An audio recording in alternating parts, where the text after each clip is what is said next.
Hey guys, it's Beth here, and I am coming to you midweek.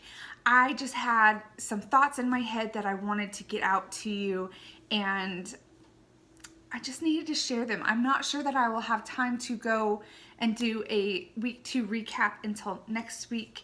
I am pretty busy, so I wanted to get these thoughts out to you while I'm thinking about them and while they're fresh in my mind. I am in a test group with 40,000 other coaches going through this workout program. And a lot of them have been taking progress pictures, stepping on the scale to see if they've lost weight. And for me personally, I have been there. I stepped on the scale. I have taken the measurements. I've taken the progress pictures. And I get really discouraged when I don't see movement. And I knew that for my success for this program, I needed to stay off the scale, and I needed to not measure, and I needed to not take progress pictures, because when I start that starts a cycle in my mind, and I need to break that cycle. I need to quit being a slave to the scale and the tape measure and the pictures. And so for me, I have stayed off of the scale, haven't taken any pictures, haven't taken any measurements since day one. And I'm really proud of that fact, number one, but it's just, it helps me get my mind right for my journey. And if you need to step on the scale or need to take measurements or pictures, do it. But for me, I can't focus on that right now. I will take measurements and my weight and all of that stuff at the end of our first month, but until then, I am staying off the scale, which leads me to, it has allowed me to really focus on my non-scale victories.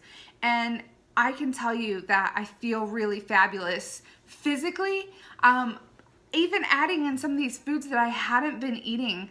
And it's because I don't eat as much of them as I was.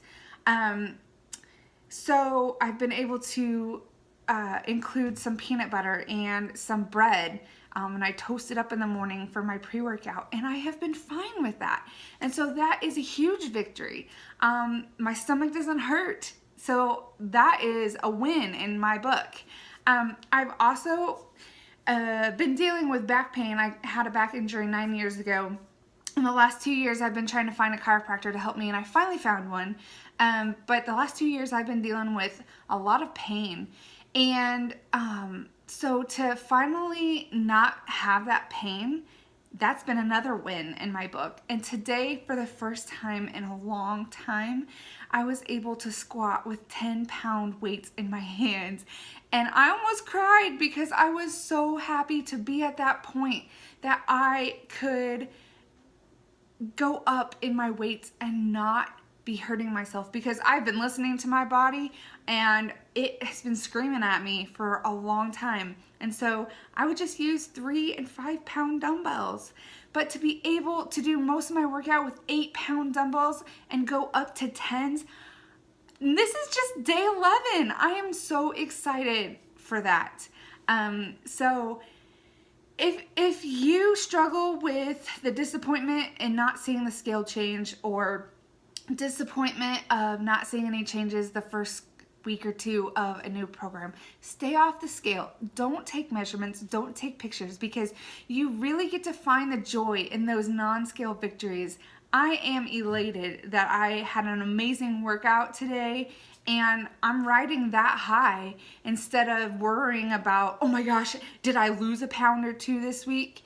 Because I just want to be healthy and I want to feel good, and that is what this journey is about for me. So I wanted to just share that information with you, share and encourage you to stay off the scale if that's what you struggle with, because you were made for more than getting on the scale, seeing a number, and being disappointed. You were made for the joy in the little moments, in the little victories. So start recognizing those victories.